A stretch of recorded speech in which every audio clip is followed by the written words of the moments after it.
The Halloween movies. That name either brings memories of suspense, being scared out of your mind because you were too young to watch it, yelling at the theater screen trying to warn Laurie or Jamie to get away from Michael, or complete cringe of confusing plot lines, resetting stories, ignoring stories, remakes that go in different directions, or the worst, that crappy reality TV show. I think the Halloween franchise is a mess.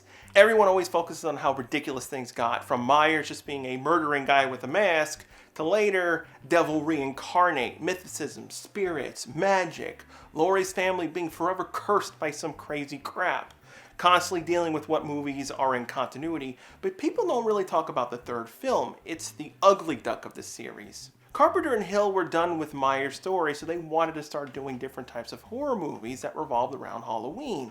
I can't complain, you can only go back so many times till it becomes boring or stupid, or you just can't really come up with a story that's worth revisiting characters. So that's where Halloween was born from. It is its own standalone movie, but is it really bad? It's viewed as bad because there's no Michael Myers. But I think the movie is still a decent film. It's just screwed by having the Halloween name stuck to it. Many fans, even myself, like to figure out ways to link movie 3 to the rest of the series. I wish it was just a standalone film. It had Carpenter's name attached to it. That's all they needed. The name isn't the only enemy. When you watch Halloween, you expect gore, lots of blood, chases, a knife, death and whatnot. Halloween 3 is very tame than you would expect. This would really disappoint people, and I also think it's a factor to story issues I'll get into later. And third, the movie is much more slower in getting to the main story and action. Now, I don't have a problem with that. I like slow burners. But mind you, Halloween 1 is already a slow movie compared to today's standards. So 3 really looks slow today.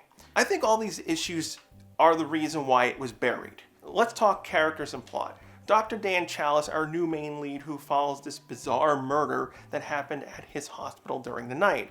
A man screaming about death coming to everyone was killed, and then the killer kills himself. It becomes this huge mystery. I think he's okay. They go into his background. He used to be married, but between endless nights at work, getting drunk all the time, and a couple of other things they imply, he got a divorce and still acts unreliable with his family. So he has a very shaky family life.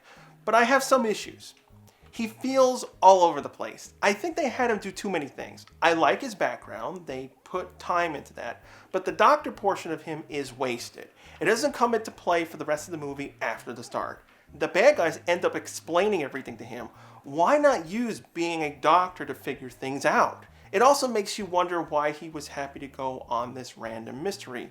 He's a doctor, his priority should be at the hospital, but it's just like, nah, I can take off whenever I can. The doctor stuff was basically useless. The best thing the writer could have done was made Dan be a reporter who's been following leads and stuff about some weird stuff going on in this town. That would make sense why he would be willing to go help out. Being a reporter would have him go to the hospital after the murder and then bump into Ellie.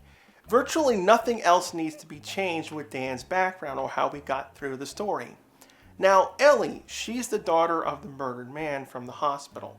She's been trying to backtrack where he went and wanted answers to who killed her father. The character was weak. She does things. She helps out Dan, but overall, she doesn't really contribute. Ellie's just along for the ride. Remember when I said the movie is very tame? The only few gory moments we get are when the robot rips off that guy's head. The rest of the stuff either is covered in shadow or they just block it, like when the robots kill the evidence examiner. If you cut out the decapitation scene and most of the woman who misfired the laser, this easily would be PG-13. I think they realized that, so they inserted a couple of extra moments to earn that R rating. The homeless guy yelling out exposition and a couple of F-bombs, and the dumbest one, Dan and Ellie having sex. I was like, what the hell is going on? I'm thinking, wait a minute, Ellie, your father died yesterday. You've been going around the state looking for him for the past 2 days, and you have sex with a guy you just met? You would think she'd be mad and upset to even think about having sex. This was handled much better with Sarah and Kyle in Terminator 1. H3 just feels like they stuck it in. Ellie goes, I want to know what happened to my father. Get mad, be upset. Oh, let's have sex. I want to know what happened to my father. Get mad, be upset. Not enough there. Things I liked from Hollow 3. Carpenter's music is what encompasses his work. I did enjoy the mystery of this mixture of science fiction and magic. Dan O'Herlihy played the demon worshiper Good. I wanted to know more of what was out there that could end the world because these were supposed to be standalone stories moving forward. That's why the hero loses at the end. Could the movie have been a little faster? Yeah. I think some bits drag on. The amount of time they were at the motel could have been used to Dan's doctor side. A lot of exposition happens there versus them investigating. Everyone that's involved in the plot just simply drives right up to them and introduces them.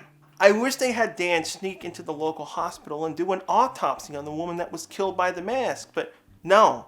It would have fixed a big plot hole of the movie too. The one thing they overlooked, when Cochran explained his master plan and showed Dan what happens when they send out the TV signal, Dan never knew that the badge on the masks is what triggered the killing. So how did he know to drop the badges all over the control room to act like weapons? And the second issue is Robot Ellie. The idea was a cool twist. If you go back and watch the scenes, you can see that she's not the real Ellie. She doesn't speak. But they go and screw it up because why did Robot Ellie allow Dan to throw the badges on everyone in the first place? She should have attacked Dan, trying to stop him from throwing the badges, so the fight should happen on the catwalk. They fight, Dan uses the laser to blow up her head, he wins, tosses them down, but instead they wanted a jump scare at the end of the movie. Halloween 3 gets a hard rap on itself. It's not a perfect film, it could have been better, tighten up these issues, but it was still an interesting and fun light horror movie. I would have liked to have seen more of these stories from Carpenter and Hill. They could have just moved it into a different series. Just have Halloween and this run at the same time. I wish they had a chance to continue, but H3 really underperformed. It made its money back, but it was much more lower than brand new properties that came out the same year. As a Halloween movie, yeah, it's bad. I can't deny that. It could never live up to Michael Myers, but as an original, visceral horror movie, it deserves more credit.